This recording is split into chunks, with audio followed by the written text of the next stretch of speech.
Ayrton Senna. Sim, se eu não me engano, quem é ele? Ele era um piloto de Fórmula 1, se eu não me engano. Vocês solicitaram-me bastante para eu reagir à história meio do Ayrton Senna, que é um brasileiro bastante conhecido, que infelizmente faleceu. E hoje estou aqui exatamente para reagir ao vídeo Ayrton Senna entre a glória e a tragédia do canal Tinocando TV, ok? Vocês sugeriram-me este vídeo, dizem que a história é bem explícita aqui e que explica bem neste vídeo, então eu vou reagir. Bora lá, sem mais delongas, bora lá reagir. Mas vocês já sabem, antes disso, deixem o vosso like, inscrevam-se aqui mais no canal se não são inscritos. E é claro, ativem o sininho para ficar ligados nos próximos vídeos que eu estarei aqui no canal. Vocês não perceberam nada, mas está aqui é para ser isto tudo, por isso inscrevam-se. Tchau, isso, vamos lá!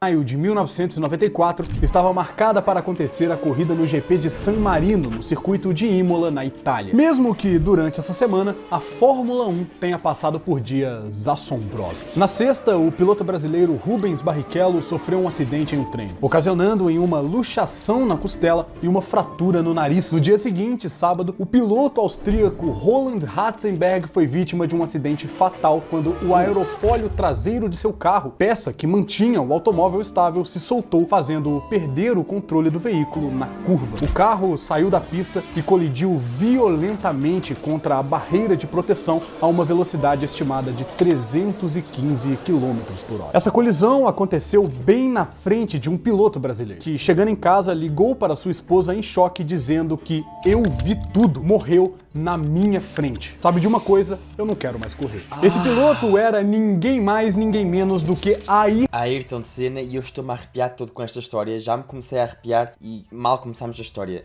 Realmente deve ser terrível ver isso à frente nos teus olhos. Eu, se fosse ele, também desistia de correr. Nunca mais queria correr em Fórmula 1. Não sei como é que ele continua depois disso. Ayrton Senna do Brasil, um dos maiores esportistas de todos os tempos e que morreu menos de 24 horas depois dessa ligação. Você com certeza já ouviu falar sobre essa lenda do esporte brasileiro. Mas qual era o seu grande diferencial? Como Ayrton Senna mudou para sempre a história da Fórmula 1? Todos sabemos que o Brasil nunca mais foi o mesmo depois de sua morte. Mas como isso aconteceu? Quais foram os fatores que levaram Ayrton Senna a colidir seu carro naquela corrida? Como o Brasil reagiu depois disso? E quais seus impactos para a história do esporte? Hoje, no Explicando Gênios. Bem feito o vídeo, tá? Bem feito. Oi, eu sou o Tinoco e no dia 21 de março de 1960 nascia Ayrton Senna da Silva em São Paulo, capital. Ele foi o filho do meio do casal formado pelo empresário Milton Guirado e Neide Joana. Desde muito novo, Ayrton já era fascinado pela velocidade, o que só piorou ainda mais quando ele ganhou seu brinquedo favorito, um triciclo. Aos 4 anos, Senna foi presenteado com o seu primeiro kart, influenciado pelo seu programa favorito, Speed Racer, o que proporcionou ele começar a participar de algumas competições realizadas em Campinas. Mas era algo muito básico, sem regras rígidas ou nem mesmo uma premiação. Mesmo assim, Senna treinava como se fosse um piloto profissional, percorrendo um loteamento na ferrovia Fernão Dias. Mas foi aos 13 anos que ele começou a competir oficialmente no torneio de inverno em Interlagos, onde logo de cara venceu 2 provas e foi declarado campeão. No kart, ele seguiu evoluindo e se tornou campeão brasileiro não uma, não duas, não 3, mas 4 vezes, sendo também 2 vezes campeão sul-americano e 2 vezes vice-campeão mundial. Tudo isso com seus 20 anos de idade. Mas o kart estava ficando pequeno demais para o talento do grande piloto. Então, aos 21, ele se mudou para o Reino Unido com o intuito de competir na Fórmula Ford 1600. Uma competição para jovens pilotos que queriam ser profissionais. E foi justamente nesse período que Ayrton começou a ser chamado de Senna. Senna, que também é o Rio Senna de Paris. Das 20 provas disputadas, o brasileiro venceu 12. Depois de um tempo, Ayrton passa para a Fórmula Ford 2000, uma evolução da categoria, onde das 27 corridas que ele disputou, ele venceu 21. De degrau em degrau, Senna foi crescendo e evoluindo no esporte. Até que em 1983, ele chegou à Fórmula 3 inglesa. Lá, Ayrton teve uma performance absurda, vencendo as 9 primeiras corridas disputadas de forma consecutiva e batendo o recorde na categoria, tanto que o autódromo de Silverstone passou a ser chamado de Silverstone. A essa altura do campeonato, Senna já era considerado um prodígio do automobilismo brasileiro, tanto que em 83 a Rede Globo produziu e exibiu um programa especial sobre a carreira do jovem piloto, chamado Ayrton Senna Especial do kart à Fórmula 1, com o intuito de mostrar a evolução dele. Tudo que veio à lembrança dele foi o que ele passou para chegar ao momento que estava vivendo,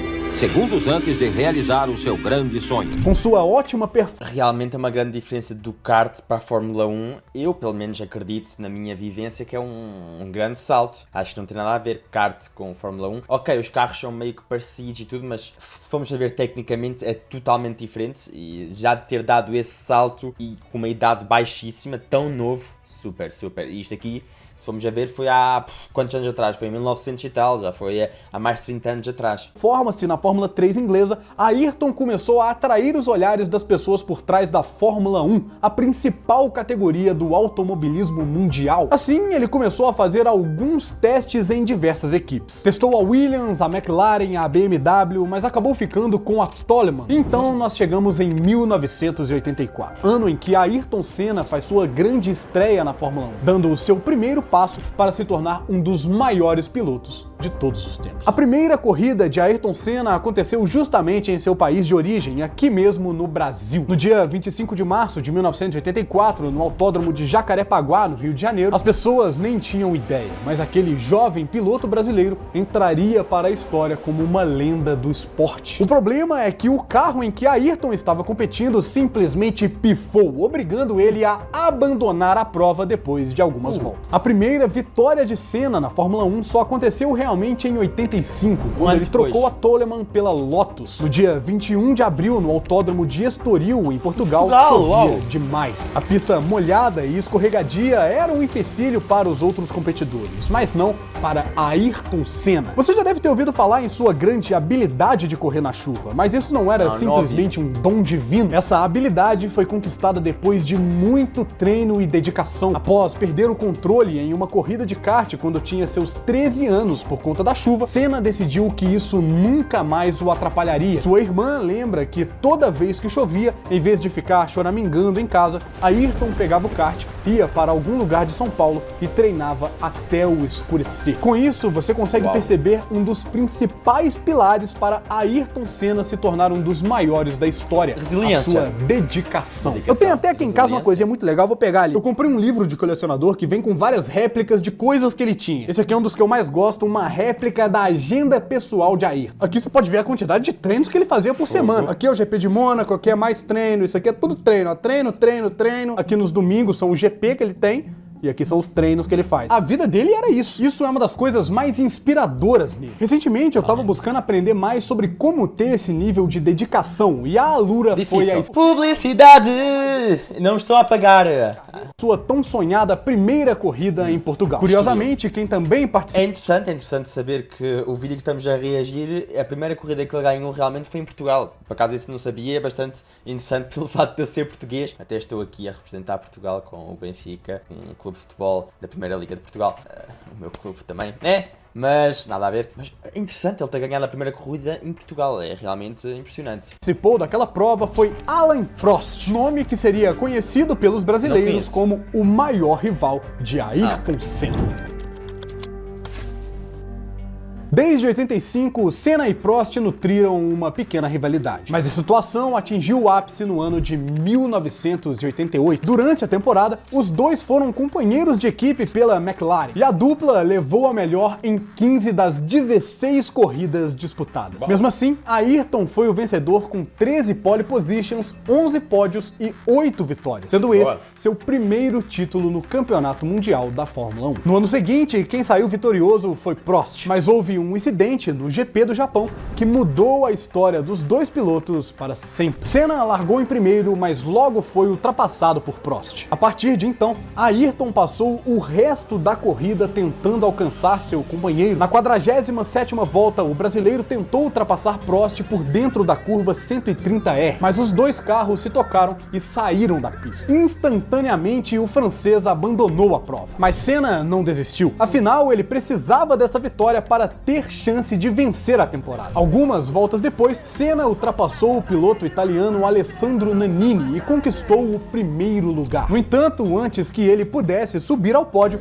os organizadores do evento interpretaram essa movimentação como uma infração, entendendo que Ayrton ganhou uma vantagem indevida sobre os outros pilotos, pois encurtou o caminho e não reduziu a velocidade como deveria. Assim, mesmo tendo cruzado a linha de chegada em primeiro lugar, o brasileiro foi desclassificado da corrida no Japão. Em 90, Prost assinou com a Ferrari, enquanto Ayrton seguiu na McLaren. Senna estava a um passo de se sagrar campeão, mas para isso ele precisaria impedir uma vitória de Prost no mesmo lugar onde toda essa rivalidade ganhou vida, no GP do Japão. Para isso, Senna forçou um acidente com o francês, fazendo com que os dois abandonassem a corrida. E assim, Senna foi sagrado campeão daquele ano. Obviamente, esse Isso faz sentido.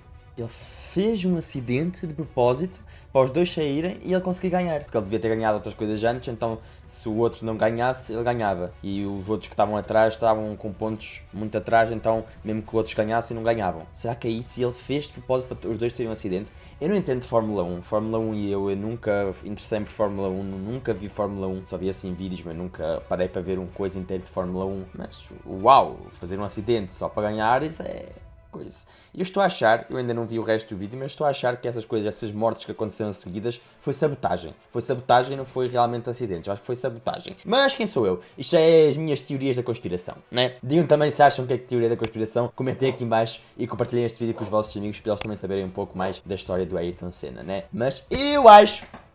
A minha teoria da conspiração é que é tudo sabotagem e que ele morreu por sabotagem. O evento colocou ainda mais lenha nessa fogueira e o atrito entre os dois apenas piorou. Em 91, toma mais um título da Fórmula 1, vencendo 7 corridas, incluindo uma emocionante vitória em casa aqui no Brasil. Em Interlagos, Senna liderou a prova desde a largada, mas o câmbio do carro, que está ligado à troca de marchas, começou a apresentar problemas ainda na metade da corrida. Por conta disso, ele foi ficando cada vez mais desgastado e começou a sentir fortes dores no pescoço, nos ombros e nos braços. Para piorar, o brasileiro foi perdendo o resto das marchas no decorrer da corrida. E quando faltava cerca de 8 voltas para o fim da prova, apenas a sexta marcha, a mais alta, estava funcionando. Ela serve para atingir velocidades maiores com uma menor rotação do motor. Por conta disso, Senna teve uma enorme dificuldade de manter o carro na pista, principalmente nas curvas, de modo que o piloto precisou usar uma força sobrenatural para controlar o volante do carro. Como se não bastasse, além dos problemas no automóvel, faltando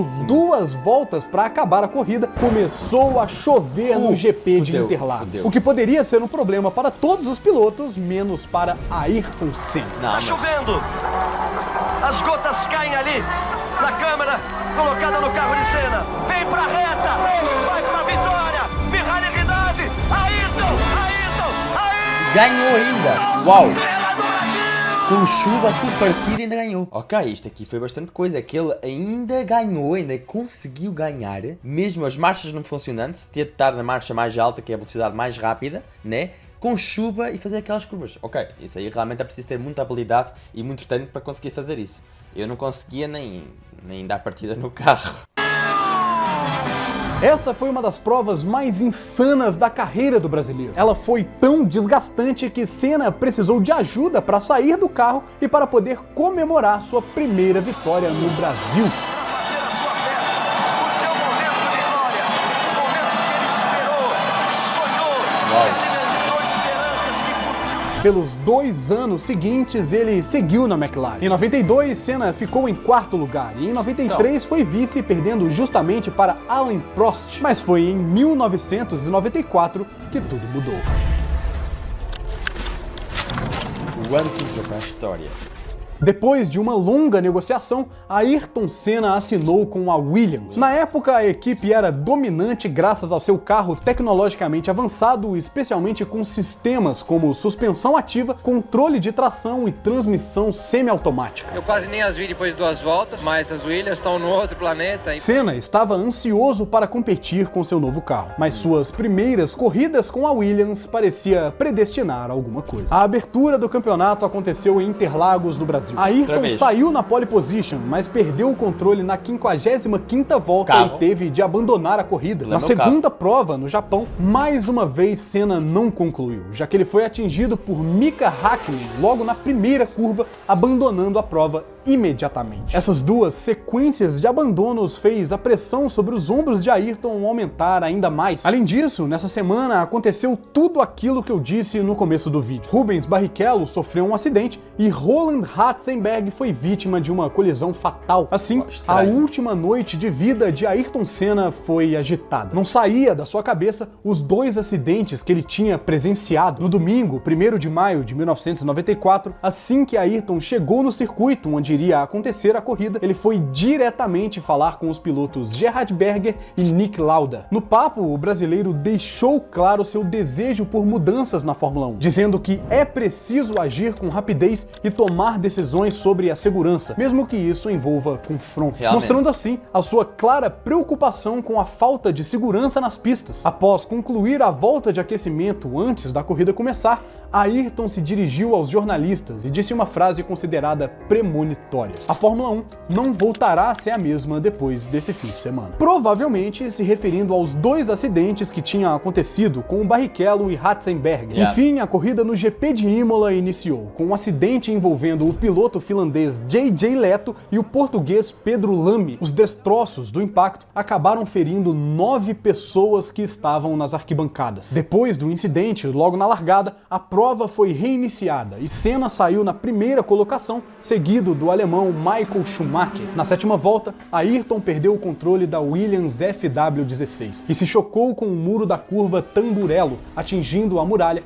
a 230 km por hora às 9h13 no horário de Brasília. A força do impacto fez com que a barra de suspensão dianteira do carro se rompesse. Um componente metálico pontiagudo, que era uma das partes dessa peça, atingiu a testa de Senna, perfurando o capacete como uma lança e causando ferimentos graves na cabeça. O acidente foi televisionado e logo após acontecer o impacto foi possível notar Ayrton fazendo um leve movimento de cabeça, fazendo com que todos que estavam vendo acreditassem que estava tudo bem com o brasileiro. Hoje, nós sabemos que esse pequeno movimento não demonstrava nenhum sinal de consciência. Na verdade, é provável que tenha sido um reflexo involuntário causado pelo forte impacto da colisão. Assim, a corrida foi paralisada para oferecer socorro ao piloto. Ele sofreu uma parada cardíaca ainda na pista de Imola, mas foi reanimado. 17 minutos depois da batida, um helicóptero pousou ao lado do automóvel de Senna e o levou para o Hospital Maggiore, na cidade de Bolonha, na Itália. O paulistano deu entrada às 9h44, o horário de Brasília. O médico oficial da Fórmula 1, Sid Watkins, tentou fazer uma traqueostomia em Ayrton, que apresentava dificuldades para respirar. Segundo o profissional da saúde, as pupilas de Senna estavam dilatadas, o que revelava que seu estado era muito grave. Ainda enquanto estava no hospital, foram divulgados para a imprensa alguns boletins de ocorrência sobre o estado de saúde de Ayrton. O primeiro dizia que ele estava em um quadro de choque hemorrágico. O segundo informava que o piloto tinha sofrido um traumatismo craniano e se encontrava em coma. O terceiro, às 13h40,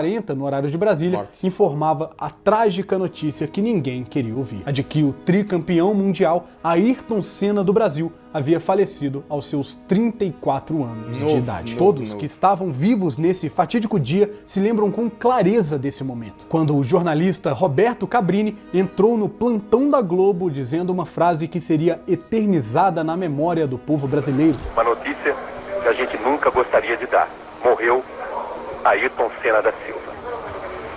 Anos depois, Cabrini revelou que a tragédia que culminou na morte de Senna poderia ter sido evitada. O jornalista contou que Ayrton chegou a confessar para ele que o piloto austríaco Roland Ratzenberger tinha morrido ainda na pista e não no hospital, como foi dito pela Fórmula 1. Se essa informação fosse comprovada, a corrida em que o brasileiro morreu não teria acontecido, já que a legislação italiana determina o cancelamento de eventos com fatalidades. Roberto se lembra de Senna Senna dizer que, se isso é comprovado, não tem corrida. Assim que foi comunicada a morte do ídolo brasileiro, Itamar Franco, presidente do Brasil na época, declarou luto oficial de 3 dias no país. Presidentes de vários países no mundo, incluindo Estados Unidos, Itália, Argentina, Portugal, França e Japão, enviaram mensagens de pêsames. O corpo de Senna foi transportado para o Brasil e o velório aconteceu nos dias 4 e 5 de maio na Assembleia Legislativa de São Paulo. Foi decretado ponto facultativo na capital paulista e durante as 20 horas de velório passaram pelo local mais de 250 mil pessoas que queriam dar o último adeus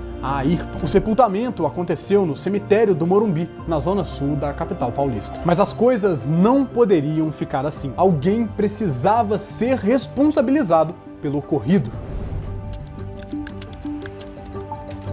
Agora que vamos para acho que o último capítulo, desculpem lá não falar muito neste último capítulo, este último capítulo realmente foi bastante emocionante, que é uma pena ele ter falecido, ainda por cima ele parecia que já estava a receber algum sinal, porque nas últimas 2 corridas tinha sido desclassificado, tinha não conseguido correr, isso já mostrava uma coisa, e depois morreram os companheiros dele de profissão, e ele disse que aquilo não podia acontecer, e realmente ele tinha razão, que a Fórmula 1 deve ter mudado bastante depois da morte do Ayrton Senna, né? Eu sei que também uma apresentadora brasileira, eu agora não sei exatamente qual é, se é a Xuxa, se é a outra da Fazenda, eu sei que uma loira, não sei qual delas, agora não me estou a lembrar, teve um relacionamento com ele, não foi? Eu não sei, não posso dizer qual era, sei que é uma delas.